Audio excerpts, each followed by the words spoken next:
Yo, what is going on, everybody?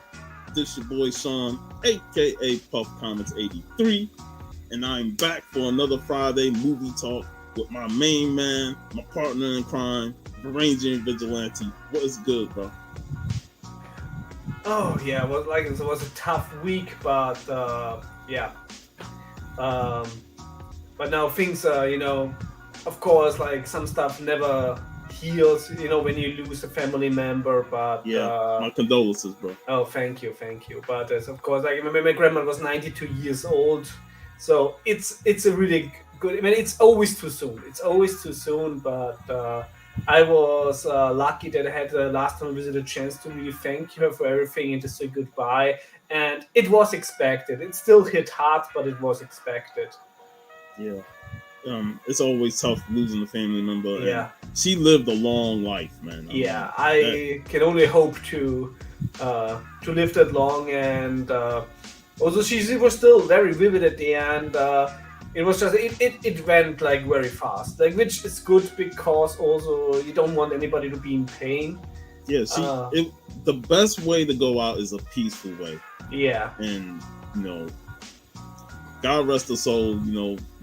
To go in your sleep Thank you. is unexpected, but at the same time, it's more Yes. peaceful, and that's the way I would look. Just say if Yeah, I'm gonna go, I'd rather go while I'm sleeping. exactly. Like no illnesses, and then just from one to the other day. Yeah, Yeah, no pain, no yeah, suffering. But yeah, I'm but yeah, happy that that you're doing good. It was tough because we had to postpone the show prior to that happening. So I yeah, can imagine if exactly. we didn't postpone it and then that happened. Yeah, that was. I would have personally like say we gotta postpone the Yeah, next week. I But like. this is tough. I wouldn't have been fun. Yeah, That day. So I'm very happy that today we talk movies that I really love and all for best of the best movies. man, And you of got that course nice set. my favorite one I also have as a single release. Der Unbesiegbare. Of course, the German cover has Ralf Möller sent in the center. So Nice, man. The blue the DVD collection is available on Amazon, and I know that for the Blu-ray, it's hard to come by for the fourth collection. oh, actually, like because I got this from Amazon UK and it was dirt cheap. Tucum Hey, Petro. Tucum Pedro. And outside of like the first two movies, the fourth movie is hard to track down when it comes to like individual in the watch it elsewhere. Yeah, and I'm happy I have the complete edition from the UK. I think it's the best way because it was really dirt cheap, and when you get the different releases here, like they were very pricey, and you always have to watch out because some of the movies were originally released only cut, so you really have to look for the uncut edition. Yep. Man, the best of the best franchise takes me back. I remember when I first watched the first film, and what always struck me was the ending part when they had the little battle against Korea and the gracefulness of the Koreans, to hand over their trophies. Yeah, Because they won the whole thing, but Daehan was like, I technically lost. Like that yeah. battle against Tommy was brutal, and I remember watching that and seeing. I'm like, man, I gotta watch the whole film because I always catch it at the last part just to see the build up. And I remember I enjoyed that movie a lot whenever it got played on TV. Yeah, it's a really enjoyable movie. It's of course it's a tournament movie. You have like the preparation. You have a little bit too much drama sometimes in like the whole thing. With Walter, the son of Eric Roberts' characters getting sick. I think that was a little bit unnecessary They they because they, they did that just to create conflict with James Earl Jones' character, who's the yeah. coach. But I You think know, it would have been enough to just have like the plot Tommy. with Philip Reese's character of Tommy Lee that he's of course afraid of fighting the Koreans since his brother died in a competition against them, which is interesting because this movie actually is not really that brutal. No. So it's like the whole thing they did as brother in like the karate tournament. Also, the movie was released in '89. You have, of course, at that point a lot of fantastic martial arts movies. So having like grown men to compete in a karate tournament actually feels a little bit silly.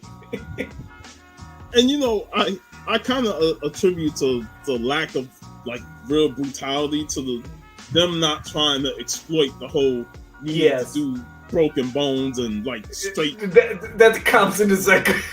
Yeah, we'll save that for a sequel. But you know, and this is a year after Bloodsport, you know, and we've seen how brutal that was when it comes to the fight scenes in there, you know. So this was a lot more like family centric, if you want to say. Like they had the little family drama. PG-13, so. Yeah, you know, the first one.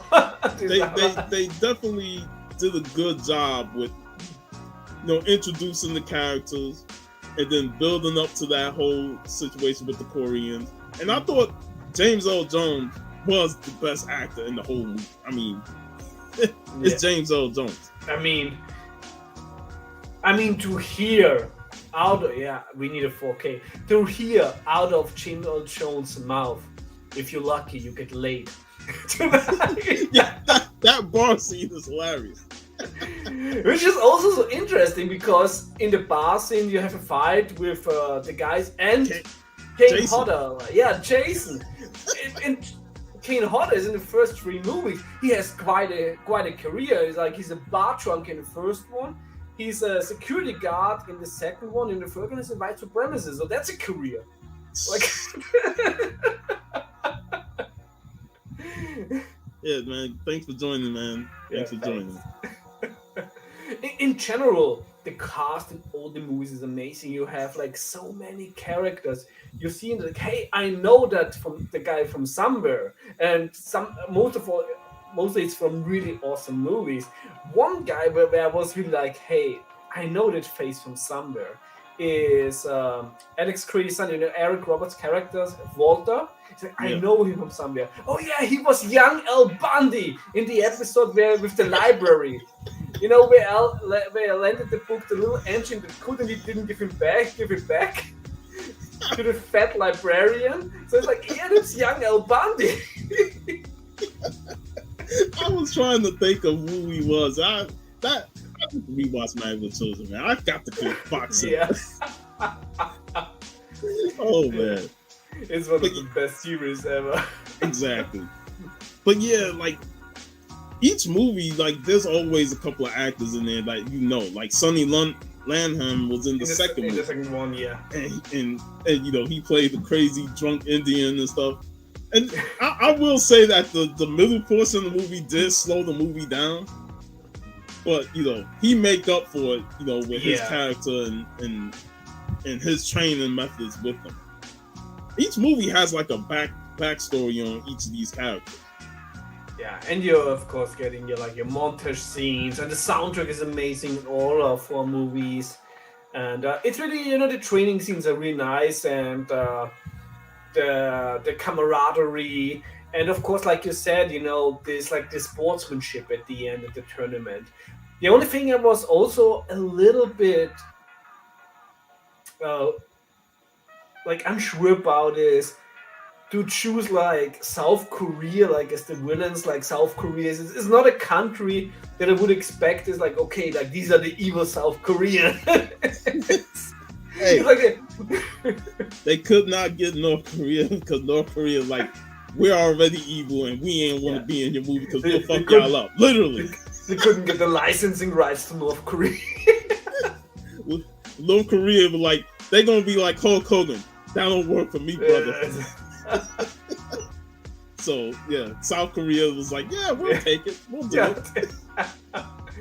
So it's and also like it's a little bit was unsure like what sort of tournament was that? Was this like an exhibition? Because an exhibition, like they take this way too serious because it was not mentioned like as a World Cup or anything. So it was a little bit when you overthought things. But hey, since today is also Frazetta Friday, in the beginning of the movie, in the steel factory Detroit, you see Conan the Conqueror. Yes. The Frazetta painting in the background with him riding. Yes, that was like, I always appreciate little cameos of that. Yeah. You have some Frazetta art in there, which is always awesome. Exactly, But I kind of agree with you, and it's probably one of the reasons why I felt like, as a series, they could have explored the whole tournament thing a little bit more. Because the first movie is the only movie that has this like sports, a legitimate tournament, like sports tournament.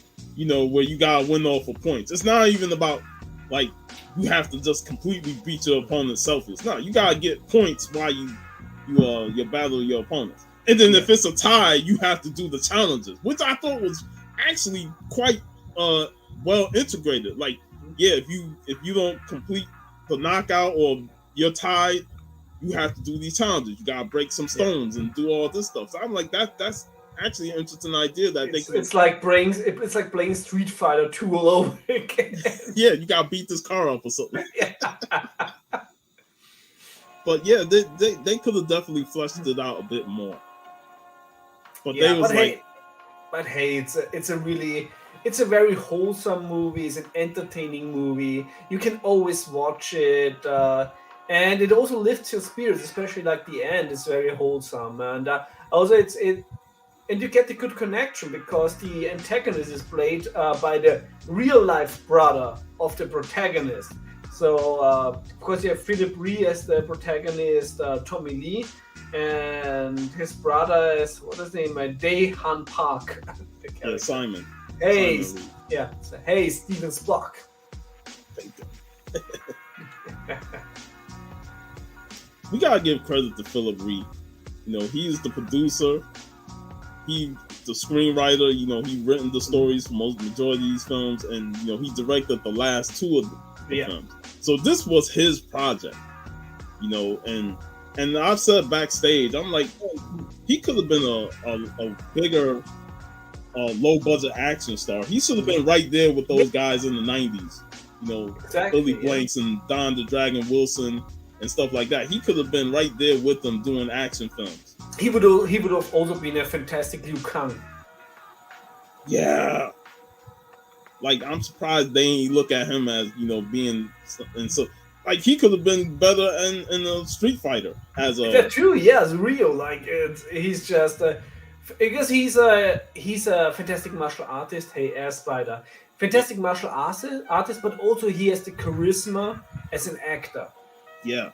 And he has also humor that doesn't suck. And that's why I'm like, when you watch these films and they go more into action, I'm like, if he could have got away from the Tommy Lee character and just did something where he's not tied to that character. Because the one thing about Tommy Lee is that he almost has this reserve. Like, he shoots guns, but he ain't killing nobody. Yeah. Like, it's funny, like, he has this restriction about himself. I want to see him play a character where he doesn't have that restriction. Exactly. Actually, when you think about it, Philip Ree as Rio and Eric Roberts as Ken, it would be perfect. It would have been perfect. It would have been. Yeah. Eric Roberts, bleached blonde his hair. Yeah. The thing with Eric Roberts is just it's so confusing, to see his lips because he has the exact same lips as his sister, Julia Roberts. So it's always like so confusing. It's like those lips shouldn't be that sexy. Plus, he had that long hair in the first film. I'm so used to it being in the ponytail. Yeah. Let's talk about Alex Grady. Like, he's one of the main lead characters in the first film, along with Ree's character, Tommy Lee. And he has a son, Walter. Al Bundy. Yeah. Al Bundy. Yeah. And when you mentioned it backstage and early on about him being like kind of too old to be in this type of thing, why, as a widowed father with a son who's about 6 years old at the time, are you competing in the tournament? It really seemed a little bit like, you know, like a teenager dream that he was following. It didn't seem like the responsible choice to make as an adult, as a single father. So it's like you already in your mid 30s. You got a bum shoulder that they highlighted in the early film, and you knew that shit was going to come back in later in the film. it was not the most responsible choice for sure. And he's so determined to like, man, I need to do this fight. You know, like I need to reestablish myself. I'm like, bro, it's long gone. Are you retired? You ain't done it in what 6-7 years because he had the shoulder injury. Just reliving his glory there. They were working with comic book rules.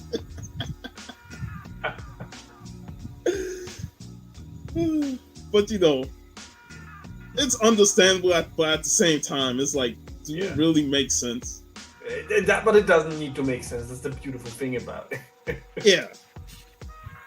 But I really think that his character was really well written in terms of, you know, you can connect with him easily, you know, and he really has the need, the desire to do this. And even after all what he went through with the coach, you know, he had to leave because of his son got into a accident riding his bike. It was a bit dramatic, but shit happens. Yeah. And when you really think about it, like, what would you do? Like, you got your son's life hanging on the side right here, and then you got this competition that say, if you leave, you ain't coming back. well, clearly, if he joined the team in the first place, it says like that he doesn't care a lot about it. and that whole thing, like James Earl Jones, like, man, I don't give a fuck about your son. You part of this competition right here. Yeah, and also it's like, you know, it's like he's not. I mean, he's like a good buddy, but he's really not a good father, because also you don't get you don't get Penn as also his character Travis. You don't get him as a as a what is his name again? Babysitter. Nope. The worst babysitter. We see that in part 2. Yeah. Yeah, Chris Penn is also in the first movie. He plays the bad boy of the team. The brash, arrogant character. Yeah, he already don't like Tommy Lee because he's Asian. Yeah. It's Chris Penn also sadly, you know, no longer with us. I don't buy him as a martial artist. In the second movie, even less than in the first one. You know, with the first one, karate. But it's also funny because he's also way too old. It's like he's supposed to be Sean Penn's younger brother. He don't even look young in the movie. Yeah, it's like you're also like in your mid-30s and you're like a bully, a karate bully. Yeah, I'm with you there. Like, he was entertaining. I give him that. Like, that's one thing about Chris Penn. Every movie I've seen him in, he's always entertaining. But I just didn't buy him as a fighter. I'm sorry. Yeah. Yeah, and the other two guys were just they were just there. They were just there. Like, they didn't really matter in the long run, you know. But Tommy Lee was the main star of this film. Even though Eric Roberts is like the leading man, it's all Tommy Lee. Yeah, it's his franchise. You know, that's also what Eric Roberts later said. That's why he didn't appear in the third movie, because he said, no, that is too close to Reese. You know what he really wants to do. So he thought that his character would take away from that, and he almost would have done a cameo in the fourth one, but there was some scheduling conflict. So it truly is a Philip Reese franchise. But what I also like about Eric Roberts was that, you know, he didn't abandon the franchise, like, per se, because he also said he really wanted to do the second one because the first one underperformed. Sadly, the second one underperformed too. But I think, you know, since then they must have had success at the home video market. you're always gonna have success in home video because people like to rent the movies or buy them and rewatch them again. And these are perfect home video movies. You know, these are movies you sit at home. I ordered a pizza, I watched them, and I was happy. Exactly. You know, and that's why I felt like Philip Reed could have been a great straight to video action star. Absolutely, and I don't know what. I mean, he's in some projects here and there, but he could have really done more if he wanted to. But hey, it's of course it's like nobody can force him like to do something. Now, I love James Earl Jones as Coach Kuzo, but I liked the surprise when he got a new assistant named Wade. And it turned out to be a woman named Kathleen Wade, played by Sally Kirkland. She also had some interesting scenes, and really played well off each other. Yeah, because you would think that they were like, because certain movies like they see this like contentious relationship, they want to build tension with it, but after like the first couple of scenes with them, it kind of just. They never really had that outside the one scene where he explained why he let what's his name walk. But yeah, it's also very interesting because basically they both have like very different mentor characters in the movie. James Earl Jones, of course, the rough mentor but with a heart of the gold. And she was actually very interesting because at the beginning I thought like first maybe they're gonna make her like too like girlish, etc. No, but she's also very tough. She's like really like an iron will, and she really teaches them a lot of the philosophical part of being a fighter that helped them to withstand the Koreans, which is also very interesting because of course there was like a lot of teamwork in the US team, but in the beginning of the movie, how the different fighters were picked. You could have already see this. I think it's also like a typical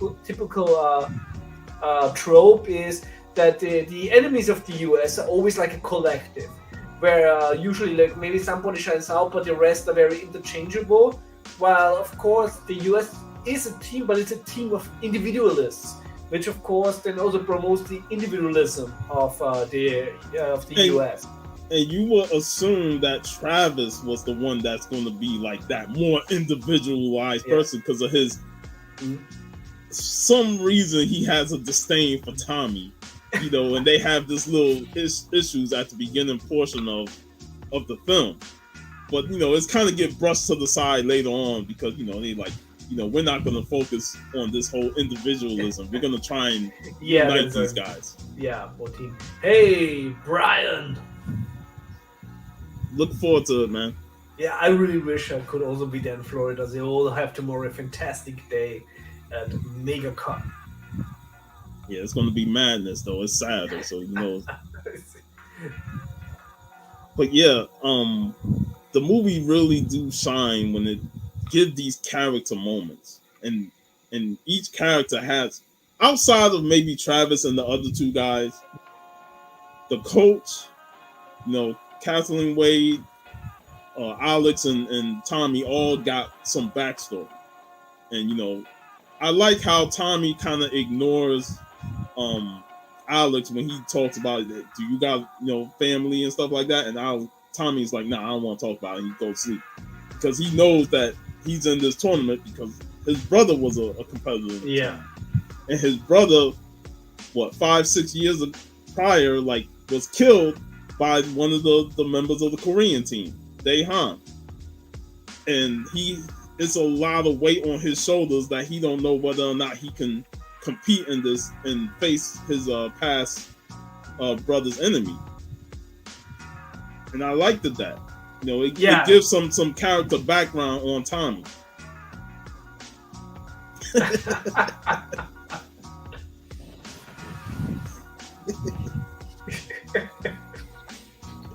Well, I actually have enough bubble wrap here, so it would be at least comfortable. And Coach Kuzo's responsibility in this whole thing, he played a role because he coached the team that Tommy's brother was a part of, and that he.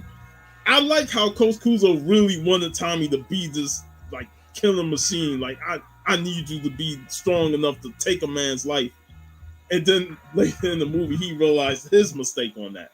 Yeah, maybe they should really do, after the regular season ends of the Cobra Kai series, they should do Cobra Kai versus the best of the best, the true karate champions. Yeah, that probably work out too. But I do like the story beats in this film a bit more. I love the Karate Kid. Don't get me wrong, but even that could get a bit worn out, in the sequels. Most definitely. Or in the remake. Fuck that. I refuse to watch that film. Even if Jackie Chan was good in it. Yeah. But yeah, like the first one is really nice, really wholesome, great movie to rewatch. But the second one is the best. And I'm not only saying this because Ralph Möller is in it. It's got German baddie. Yeah. And he looked the part too. Like one thing about those films that they make those guys look intimidating as fuck. And I don't know why. And this goes to Travis's character. Why are you gonna poke a bear when it is highly unnecessary? Yep. And talking about intimidating.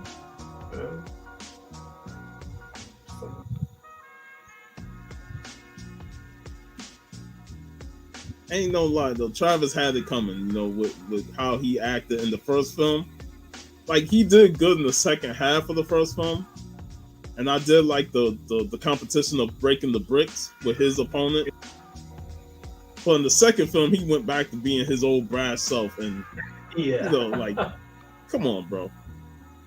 Like that's the thing that I dislike something about the whole patriotism thing is that you get characters like Travis.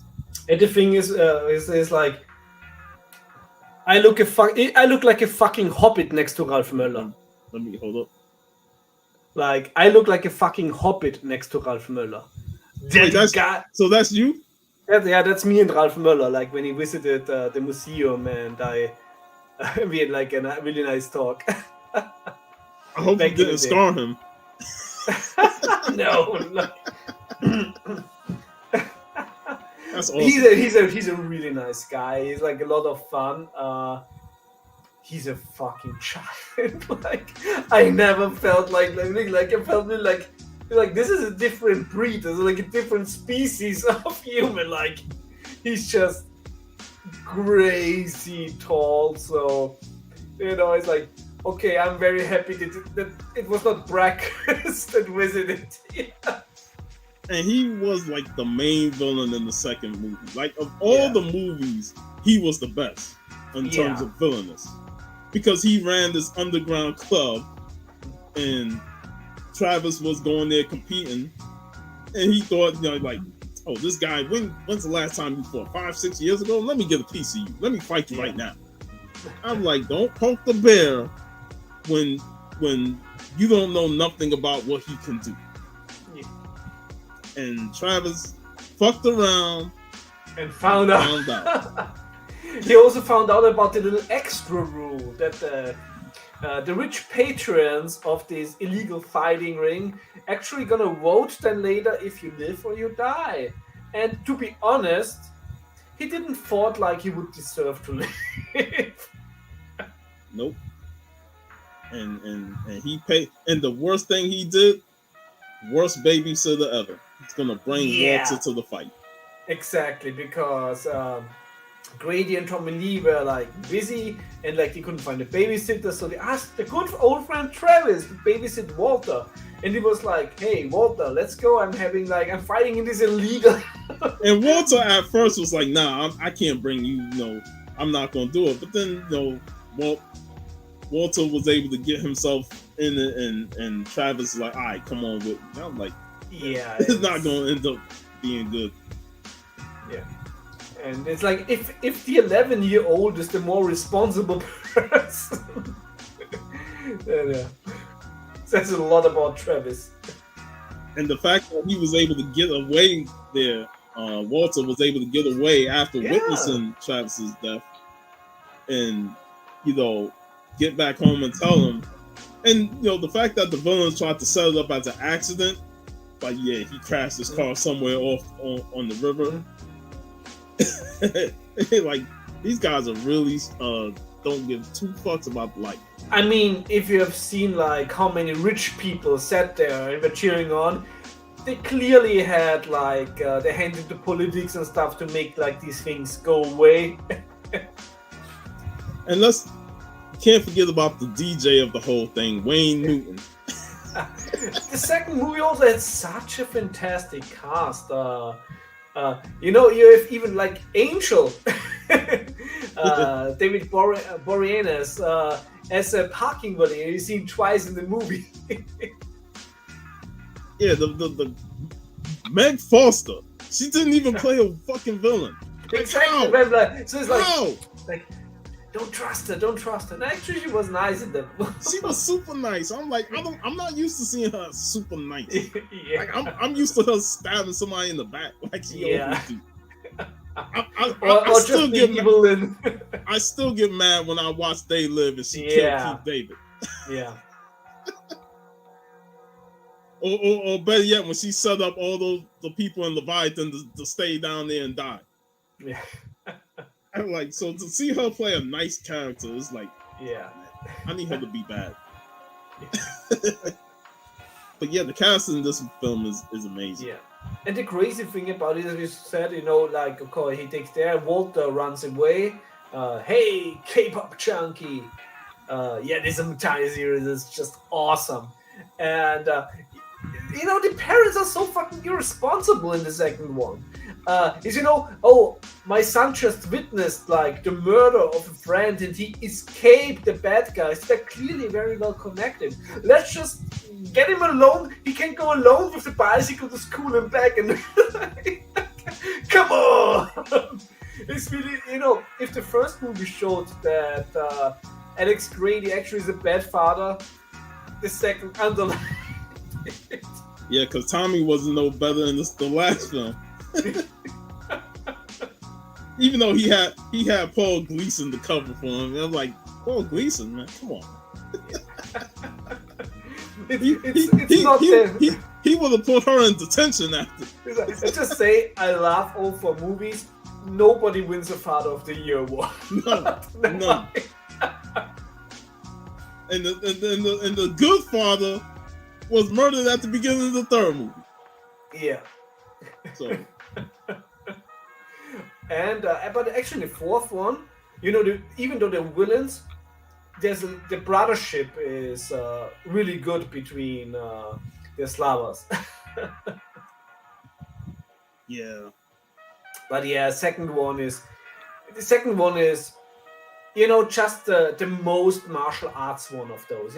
This is clearly, it feels like Mortal Kombat. It feels like Street Fighting. It feels like, they have this tournament.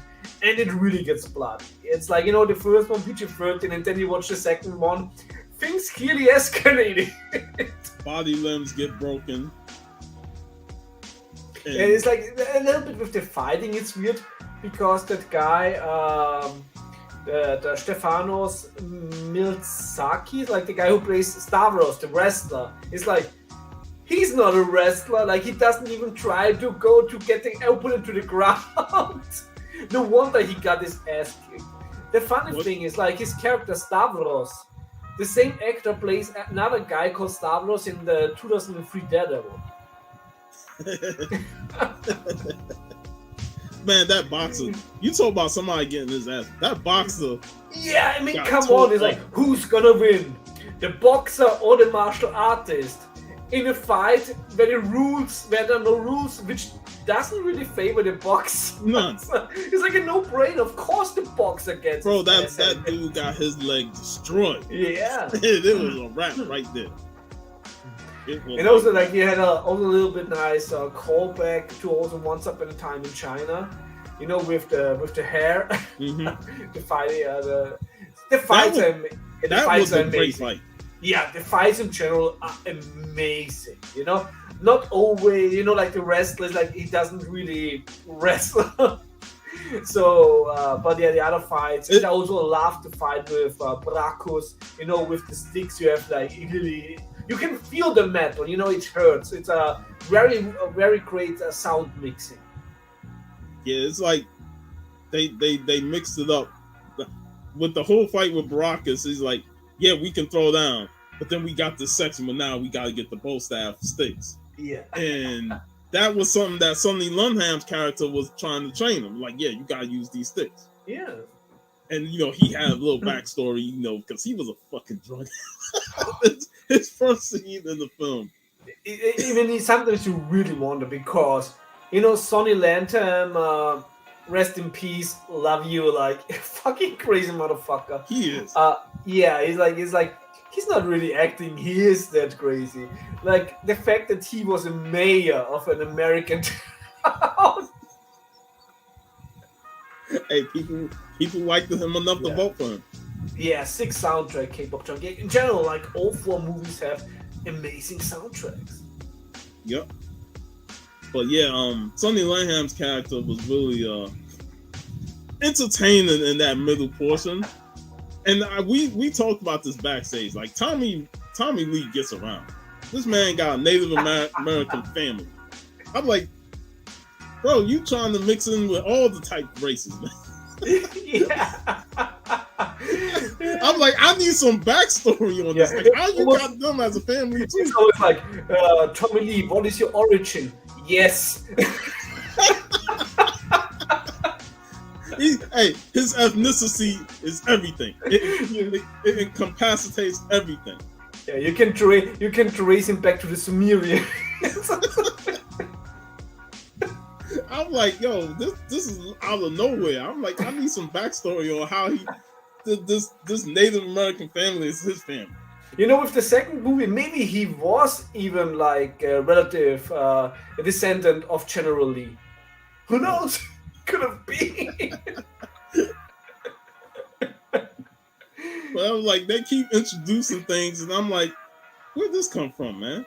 Like all of a sudden, he got a daughter in the fourth film. I'm like, I ain't never seen the mother. I thought he was starting something with that girl in the third film.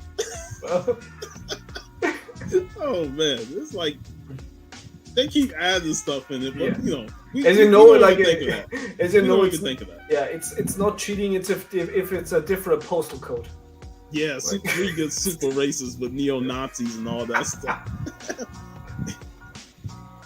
Which is also because the chief white supremacist, or like the Donny Hansen, is played by Mark Rolston, who is Private Trick in Aliens. Yeah, Of course, like a fantastic actor, and he really has a lot of fun with his role there. he had a bit too much fun in that one. Like, yeah, three is my least favorite of the four films, and it's not even due to like the whole racist thing and stuff like that. It's just that it doesn't equate to the others. Like 4 actually has some great action set pieces. Yeah, the thing is that of course, like the third one was directed by Philip Ree, and it actually should have been a different movie. He read the script and he liked it so much. He said he wanted it to be a best of the best movie, because originally it should have been like an Afro-American soldier coming home from Vietnam and being confronted with that in the city.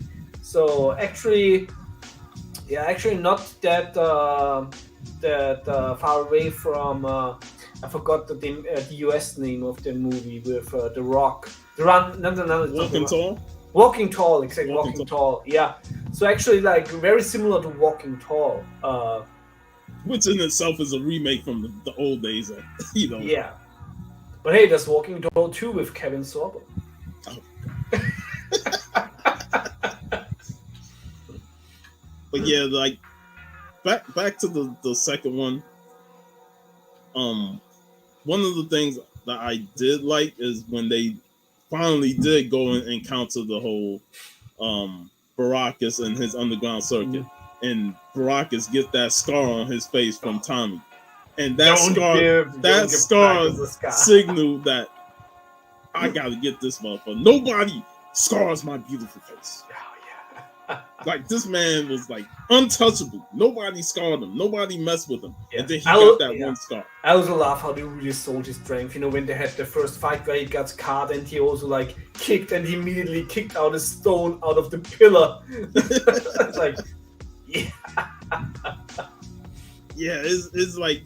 Yeah, I came up the second one. I also love it. Already shown is like I have the 4 collection, but the second one I also have as a single release. Because on the German release, Ralph Möller is straight in the front, in the center. And you know, we talk our wrestling, so it's like, hey, Baraka signed with WWF back in '98. I remember he lost that brawl for all. I don't get it. I mean, of course I get it because it's awesome. But I don't get how it was. You know, they signed this German bodybuilder in the WWE. A few years later, after Best of the Best 2 came out, and somebody there must, hey, I remember the Best of the Best 2. You're German. You have a similar statue than Ralph Möller. You're gonna be Baracus. And they did nothing with him. Yeah, because of course it's like. Of course, there was a niche audience for Best of the Best 2. Best of the Best 2 didn't do well at the box office. That's also why the other movies came out straight to DVD.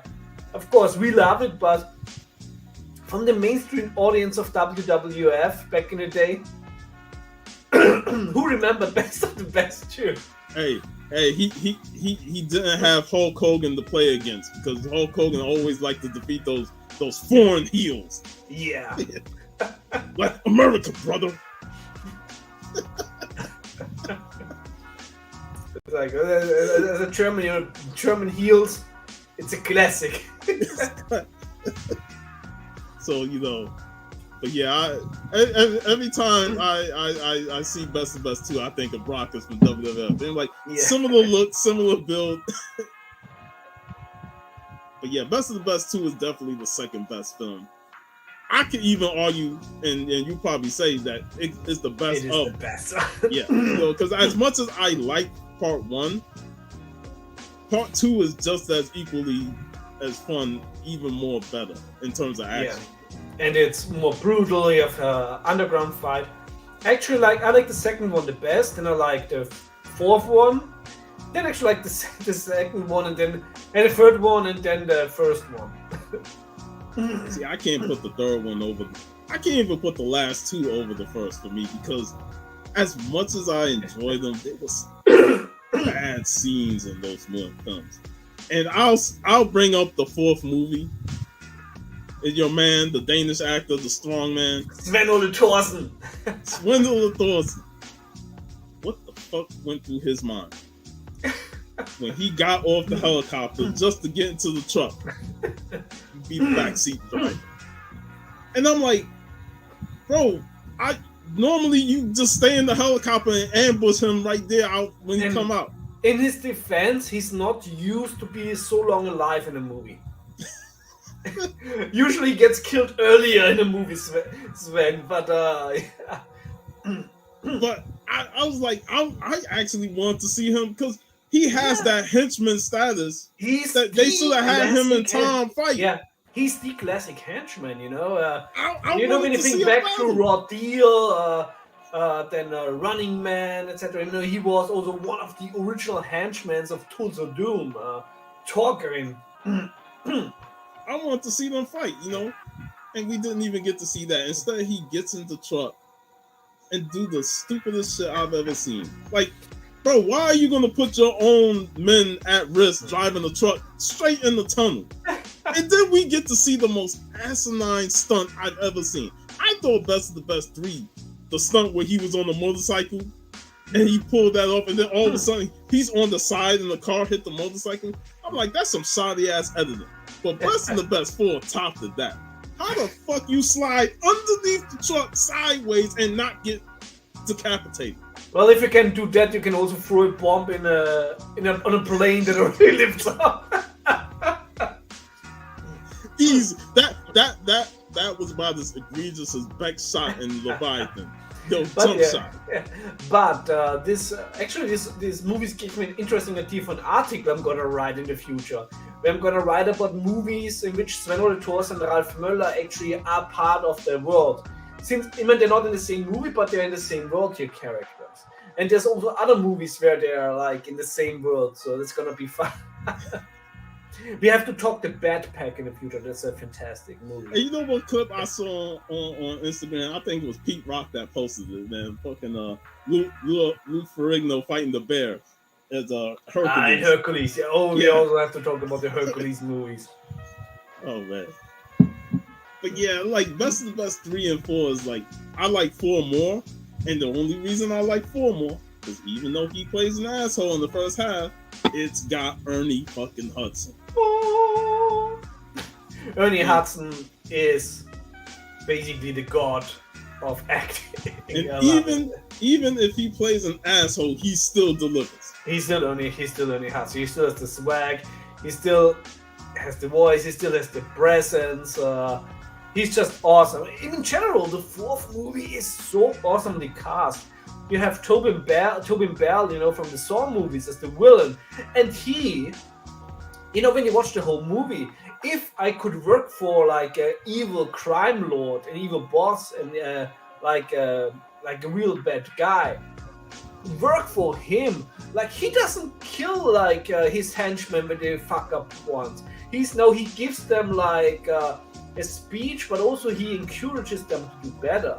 And this is also why the people really go through the fire to him. And also he gives his henchmen a lot of abilities to get better. He has his training sent in his villa. You live actually in his villa, like you have a kick-ass life. So if you want to work like for an evil guy, work for Tobin Bell in Best of the Best 4. Like no wonder like really his henchmen are like fighting until death for him because he's a fantastic boss.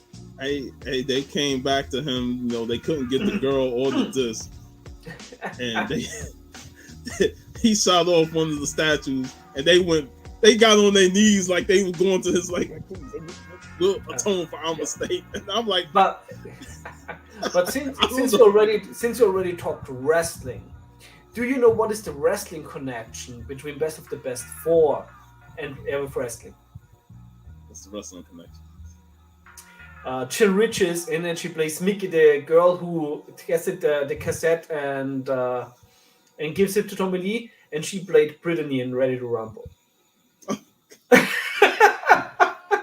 didn't even think of her. Like, oh my god, Ready to Rumble.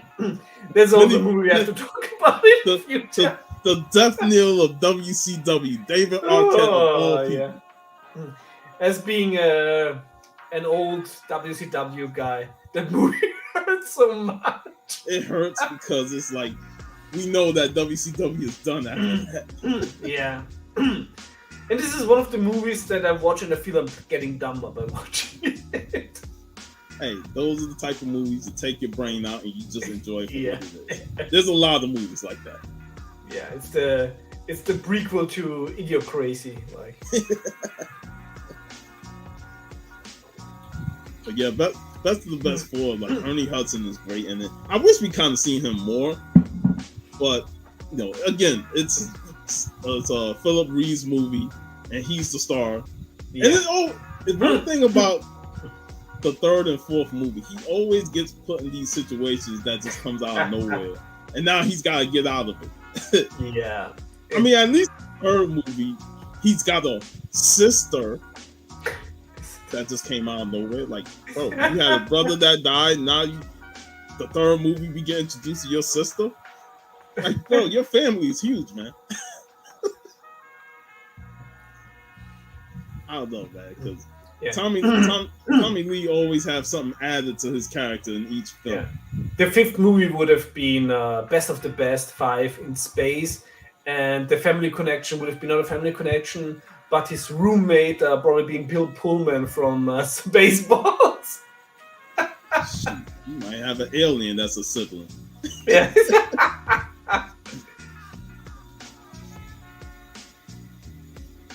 Yeah. And Go ahead. yeah, the fourth one also has another German connection of Ture Riefenstein in there, playing the other Russian, the brother of Tobin Bell's character, and it's always so fun because he tries to pull off a Russian accent. The only thing he has a German accent. Yeah, he did play his character a bit over the top. He did, yeah. And then what he did with his girl, Oh, she catches him in the threesome, and then he still had the nerve, to put her down and then tell her to pick up the paper and give it to him. Yeah, there was also like the girl, like Barbara Jessica Collins. I was watching. I know her from somewhere. Oh yeah, she's the hot weather girl from Always Sunny in Philadelphia. She's in Sunny in Philadelphia reference. Yeah, that Dennis is so horny about. Yeah, there's always something to find in these films that you remember somebody from, man. Yeah. The one thing, what is so cool, like the plan in the beginning, when Yuri and his girl, they sneak into the bank with the sandwiches and everything. And they open up, who wants, like, we have this, and you see that one pure security guard, you see in the eyes, he really wanted a sandwich. He's happy. And then they pull out the guns and like, oh, the poor guy. This is so relatable. You want a sandwich, you're happy with the sandwich in front of you. I'm hungry. Yeah. Catering came. I'm like, yes, I'm get something to eat. And all you're eating is a bullet to the gut, man. Yeah, like, this is so cruel. I'm like, don't play with my emotions like that. Don't think that I'm gonna get some food and then next I get shot. Yeah. He had it better though than Art Lefleur's character, who got headshotted with a golf ball. Over the top. So fun. I love it. This is why I love the fourth one so much, because it's so unapologetically crazy. And Rhys said that he did the fourth one only for money, and he felt that it's still awesome. Yeah, like he still was awesome in the film. And I like his escape act when he got captured. The fact that he was willing to slice his own hand just to get the glass and cut the rope. And like, what person would do that? Only him. Oh yeah. To go back to the second one, because there was also like a famous henchman in there. I think Nicholas Worth, the character, sadly also passed away, who played the guy called Sick Humor in that one. The fat bald guy. Yeah. And it's like, I know him from somewhere. Oh yeah, he was Bruno in Swamp Thing, in Wes Craven's Swamp Thing, where he also played a henchman. Hey, Kenneth Bird. What's up, Kenneth? So many good henchmen in these films. Mm-hmm. Because even the third film had a good henchman. Yeah, the only thing missing was... pardon, which... the fourth one? The third one. The third one. The dude always in the white beat. Of course, Kane Hodder was also in the third one. Yeah, but that was more like small. Yeah. Very the small. other one guy was it Bo, the character? Forgot, but yeah, that the only thing missing was in these movies was like El Leon. Otherwise, you really have the creme de la creme of henchmen. If they would have gotten Al Leon and we seen him versus Tommy Lee, they could have really highlighted some kung fu in that. I would have loved it. But yeah, this was like, such a magical time, late 80s, early 90s. You had all these memorable stuntmen and henchmen actors in Hollywood. This is a lot of missing with modern movies, where I'm like, the henchmen are so interchangeable. And back in the days, you watched a movie and you were just like, hey, I know that henchman and that henchman. And henchmen was like the sub-bosses. Like, you gotta get through the henchmen to get to the main guy. Exactly. It's like very easy movie formula that always works. And that somehow in a lot of movies nowadays is forgotten. You know? I mean, James Bond made a living off of having a great henchman. Yeah. Oh, the old Bond movies. Classic. Yeah. Man, it is a lost art where you don't see like these familiar faces play henchmen, and then they just become known as the henchmen. Because I really think that also nowadays you should, especially cast maybe some wrestlers as henchmen. You have this immediate recognition and they have charisma. So it's always like the back in the day, when they casted people from sports. Like some bodybuilders. Like Terry Funk and Over the Top. Exactly. Terry Funk would be awesome in any movie he is. Because he's gonna be Terry Funk. It would have been awesome, like in a horror movie, like playing like a murderous redneck or something. He playing Chainsaw Charlie. Chainsaw Charlie, baby. But I enjoyed the franchise. Like it's one of those movies that every time it was on TV growing up, I always had to watch it because it's like this was a great time for martial arts films across all the boards. Back in the days, 90s, you could just go to the videotheque and just pick a martial arts movie. It was awesome. And this is like saying you had the American Ninja films. You had the Cynthia Rock classic. We also have to do a special there.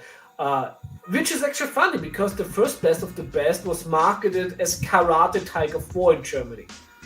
Karate Tiger 4? Yeah. What? The 4? That's interesting. Yeah, but they did do some of that. Like they will make them sequels to another franchise. Yeah, especially like with I don't know how many Karate Tiger movies it's similar to made. It's similar to when we talk Flying Guillotines and how one of the Flying Guillotine movies was the sequel to the One-Armed Man. Exactly, yeah. Or like with Spaghetti Western, how every movie is a Django movie, even though it isn't internationally. Yeah, it ain't got Franco Nero in it. Or like I'm a big fan of all the Italian machismo movies, and internationally most of them were sold as Hercules movies. And there's a lot of those. Yeah. But yeah, there's like so many films that we grew up with in terms of the martial arts. And again, it's a lost market. One thing, I did see John Wick last week, and seeing Scott Adkins in that film. And he's another one that seen some Instagram, yeah. He's another one that did a lot of films in the straight to DVD Blu-ray market. So it was great to see him on the big screen, fighting Keanu Reeves and stuff like that. So he's finally getting some due. Yeah. What I think is fantastic in movies that get really highly overlooked are the Kickboxer remake movies. Like the first two are fantastic. I really like the protagonist. And in the first movie, Batista is the bad guy. In the second movie, the bad guy is Hafthor Björnsson, the strongman. I have to check out those. Yeah, those are great. And we can also talk about those in the future. Those are really good, but yeah, it's not like back in the day where you just went in the videotheque and you had like you could just choose from the realm of plenty. It's like there's a fantastic martial arts movie, there's a fantastic martial arts movie, and then you had the straight to video actors like Don the Dragon Wilson, like the Billy Blanks. Michael Dudikoff, Michael Dudikoff and all those guys. Like, you knew them for those straight to video movies, but they sold you on them because you enjoyed their film, so you're gonna watch anything they do. And I remember the Don the Dragon Wilson movie he did with Roddy Piper. I was like, Don the Dragon is a legend to me. Yeah, I mean, there's even a subgenre of Bruceploitation. Oh shit, there's so many of them. And ain't today the anniversary of Brandon Lee's passing? It is. I think I saw. It is, because I saw somebody post about it, and I was like, man, talk about a career that could have exploded. Oh, yeah, especially after the Grow, like the world would have been his oyster. And Showdown in Little Tokyo is also something we should talk in the future. Yeah, that Rapid Fire, Mm. and then his first film with Bolo Young in it. Even talking about fantastic like henchman Bodo Young, I really hope that his son gets into acting because it really looks like a cloned version of Bodo. And we'll be talking about Bolo next week when we talk Double Impact, Van Damme Yeah. greatness. So definitely join us for that. But in terms of best of the best, like I said, I really enjoyed the franchise. The first two are my favorites. And I will put 4 above 3. That would be my third favorite, and the third one to be the fourth favorite. But they all fun, enjoyable films Yeah, for what they it's were. basically it's no movie of these all four will bore you. Exactly. For me, since I really love this craziness action, of course, for me like the second one is the best one. Then I love the fourth one, the third one also, and the first one. The first one is a really good movie.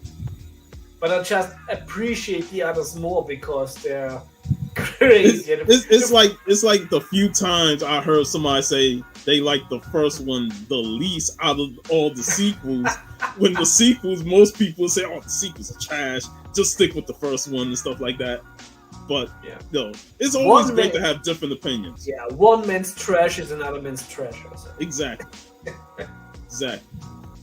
And I just enjoy revisiting all these films. It's always a great thing when we do these talks and revisit films because that's the beauty of talking movies. Exactly. And we're supposed to revisit this year. We're gonna revisit The Last Dragon. Oh yeah, we have to, and I mean it's not like that I'm not watching it like every 2 months. I know, right? And it's funny when we first did that was your first time watching it. Now you're a diehard fan. No, I'm a jack, yeah.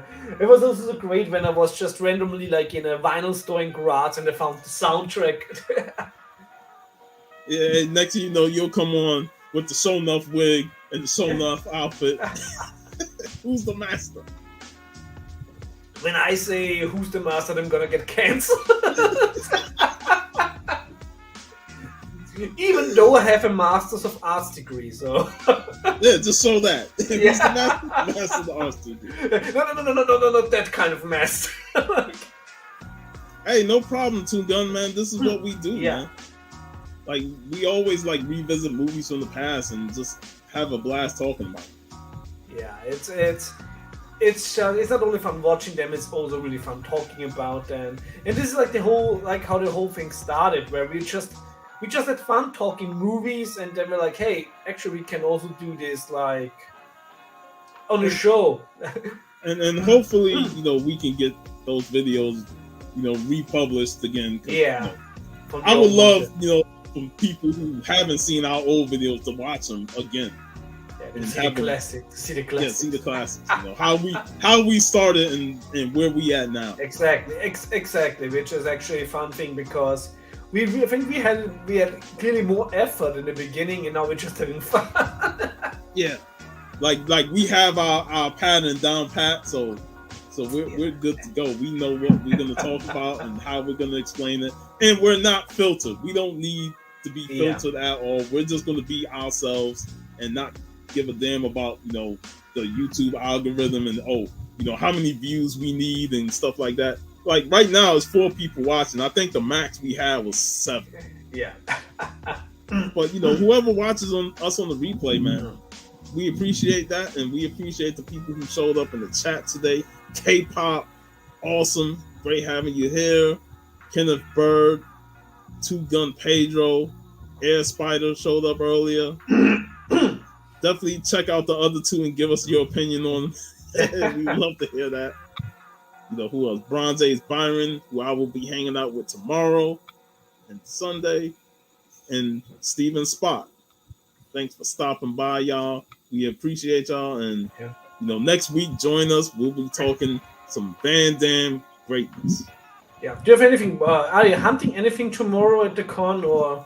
Hey, I'm just looking to hang out with the guys. That's always a good approach. And if I can get the picture with Carl Weathers, man, that'll be the highlight of the con right there. Yeah. I was just I was looking a long time for it. The Taste Astonish 101. Nice. the first appearance of the Serpent Crown in its disguise as the Helmet of Power.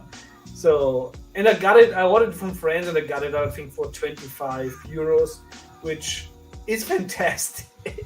That's awesome, man. It's always great to find something for a good price. There's no doubt that I'll probably see something tomorrow, and I'll be like, yeah, I got to snag that up. Yeah, I definitely might see a Conan book that I don't have, and I'm like, yeah, get that book. Exactly. But you also have the full run now, huh? Yeah, the full run of the main Marvel series. Yeah. The annuals is probably what I'm working on now. I'm trying to complete that. The annuals, only the first annual is a little bit costly, but the others are gladly out there. And you also have the king size. That I think I have I need 2 issues. And plus, if I get some Savage Sword, the Conans. Yeah, I'm currently hunting the Savage Sword issues. Luckily, there's if I can get some of the earlier issues, get those out the way, and then everything else is easy. Yeah, I'm so happy that I got my Savage Tales before all the Man-Thing rumors came up. Yeah. Well, all right. Make sure y'all join us next week. Double Impact, Van Dam Greatness. This your boy Sean, VV, signing out, y'all. Have a great weekend. Have a savage weekend.